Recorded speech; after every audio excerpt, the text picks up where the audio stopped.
kenapa? Sini, sini, sini. Mampir dulu. Duduk dulu, duduknya yang nyaman ya. Mohon maaf, saat ini aku gak bisa ada di situ duduk berhadap-hadapan sama kamu. Jadi aku gak bisa dengerin cerita kamu dari A sampai Z. Tapi saat ini izinkan aku dulu yang ngobrol sebentar aja ya. Aku cuma pengen kamu tahu, kamu gak sendirian. Rasa sesak di dada, rasa kecewa terus-menerus, rasa lelah karena disalah pahamin terus. Rasa sakit itu seringnya datang bukan dari orang asing, tapi dari orang-orang yang dekat sama kita. Sakit sih, perih sih. Orang-orang yang mestinya jadi tempat buat kita pulang, malah jadi sumber badai. Berita baiknya, badai pasti berlalu. Coba renungkan ini.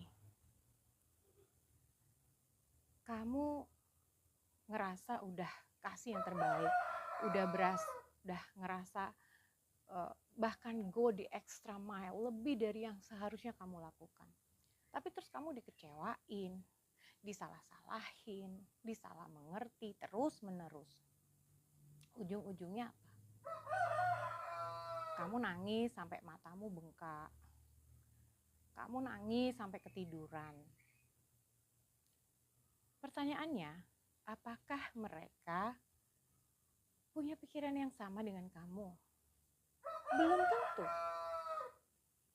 Mereka mungkin tidurnya nyenyak-nyenyak aja. Mereka kegiatan sehari-hari seperti nggak terjadi apa-apa, nggak ada yang salah. Sedangkan kita di sini terpenjara oleh kemarahan kita. Kita nggak akan bisa ngerubah orang lain, nggak akan bisa.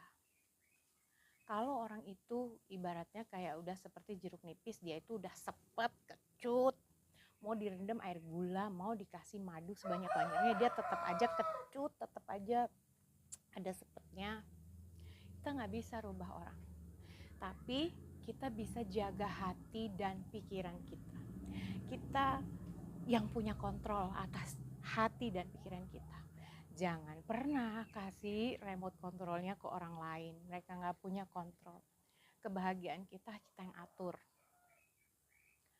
Jadi, gimana kalau caranya aja yang dirubah?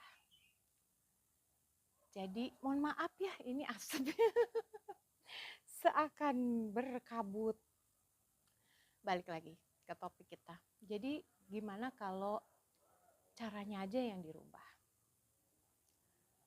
Kita lepaskan berkat aja buat mereka. Kita berdoa yang terbaik terjadi buat mereka. Gak gampang. Susah banget. Apalagi kalau mengandalkan diri sendiri.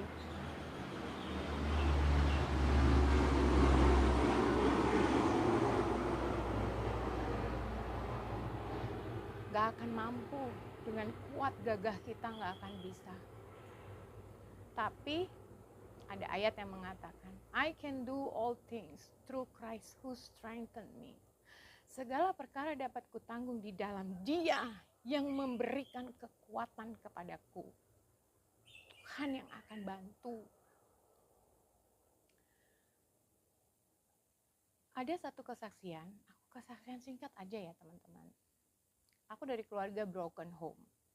Selama belasan tahun, puluhan tahun, aku punya kepahitan, aku punya akar pahit sama papa aku. Kenapa papa gak pernah ada buat aku? Kenapa aku banding-bandingin sama keluarga yang lain? Semua yang salah papaku. Itu bikin aku pahit. Sampai di satu titik, coba cara lain. Saat itu, aku telepon. Gak gampang. Tapi aku telepon. Aku tanya, aku nggak punya nomor teleponnya, aku tanya mama, berapa mah nomornya papa? Aku telepon, Pak ini Dina. Oh Dina, apa kabar dek? Gini-gini. Duh, pengen matiin teleponnya.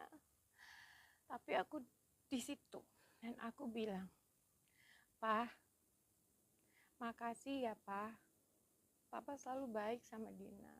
Dina minta maaf ya Pak, nggak pernah nelpon Papa. Walaupun itu bukan video call, dan aku nggak lihat dia, tapi aku tahu dia tahan suaranya dan dia bilang, Adek, Papa yang minta maaf, maafin Papa.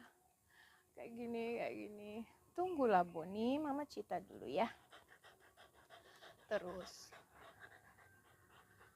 waktu itu papaku di Indonesia. Aku di Miami, jadi aku nggak bisa peluk. Terus, udah habis itu ada sesuatu yang terjadi. Ada beban yang begitu berat di pundakku ini kayak diangkat. Jadi begitu ringan, begitu tenang ya. Aku berusaha untuk mencoba sesuatu yang lain. Iya Bon. Terus itu bukan kuat dan gagahku, itu dari Tuhan. Dan kamu harus tahu, hari ini aku mau bilang sama kamu, kamu berharga. Kamu berharga. Tuhan mengasihimu lebih dari siapapun. Charm is deceitful and beauty is passing, but a woman who fears the Lord, she shall be praised. Kemolekan itu sia-sia, tapi wanita yang takut akan Tuhan, dia akan dipuji. Kamu berharga. He heals broken-hearted and he binds up their wounds. Tuhan menyembuhkan hati yang terluka dan dia membalut lukanya. Penting sekali untuk menjaga hati dan pikiran kita. Jagalah hati kita dengan segala kewaspadaan karena dari situlah terpancar kehidupan. Jangan kasih remote kontrolnya ke orang. Kita yang atur. Kita yang kontrol hati dan pikiran kita ya. Dan kamu berharga. Ada satu cerita pendek waktu aku baca ini, itu kayak wow. Itu ada ayatnya loh. Semua yang benar, semua yang mulia, semua yang sedap didengar, manis didengar, pikirkanlah semuanya itu. Ada wanita yang dia itu, nih aku baca cerita pendek, dia tinggal sendiri, terus dia tuh selalu merasa kesepian. Dia selalu merasa, kok kenapa hidupku kayak gini, kok gak ada yang sayang aku, kenapa gak ada yang peduli. Terus suatu hari dia pengen melakukan sesuatu yang berbeda. Dia bangun tidur seperti biasa, kepalanya berat, males mau bangun tidur tuh karena pasti akan sama seperti hari-hari kemarin. Tapi dia tetap bangun aja dan karena dia mau coba sesuatu yang berbeda. Dia ambil air di baskom. Dia basuh tangannya, dia basuh mukanya. Sambil dia bersyukur, duh terima kasih ada air jernih, air bersih. Ada orang-orang yang gak punya akses ke air jernih, aku punya. Dia lap mukanya pakai handuk. Satu hal lain yang dia mau ubah hari ini, dia mulai buka jendela kamarnya. Dia gak pernah buka tuh udah lama. Dia buka. Pas dia buka, gak tahu tumben hari itu atau emang selalu ada, tapi dia gak pernah buka jendela. Ada burung, warna itu bagus banget yang kayak sengaja mendekat ke dia. Di carang pohon di dekat jendelanya. Burung itu siulannya merdu banget kayak buat dia gitu. Terus dia tersenyum. Dia menikmati si burung itu. Tiba-tiba ada anak kecil lewat di jendela dia. Ibu, anak itu mamanya penjual jajanan pasar. Ibu, saya boleh mampir? Tadi mama titip, tadi mama sebelum jualan udah sisihin buat ibu, ini dibawain. Apakah dia tahu tadi malam dia akan dibawain jajan pasar? Dia nggak tahu. Apakah dia tahu anak itu akan tersenyum sama dia begitu ramahnya memperhatikan dia? Dia nggak tahu. Dia cuma mau hari itu mau mencoba sesuatu yang berbeda. Terus dia bilang sama anak itu, ya masuk sini yuk, tante bikinin, ibu bikinin teh yuk. Mereka duduk, minum teh, ngobrol. Pagi itu semuanya berubah. Hanya karena dia mau mencoba sesuatu yang baru yang gak pernah dia lakukan. Semua yang benar, semua yang mulia, semua yang sedap didengar. Pikirkanlah semuanya itu. Segitu aja cerita dapur hari ini. Makasih ya, udah mampir. Tetap semangat. Tuhan Yesus memberkati. Bonito. Temenin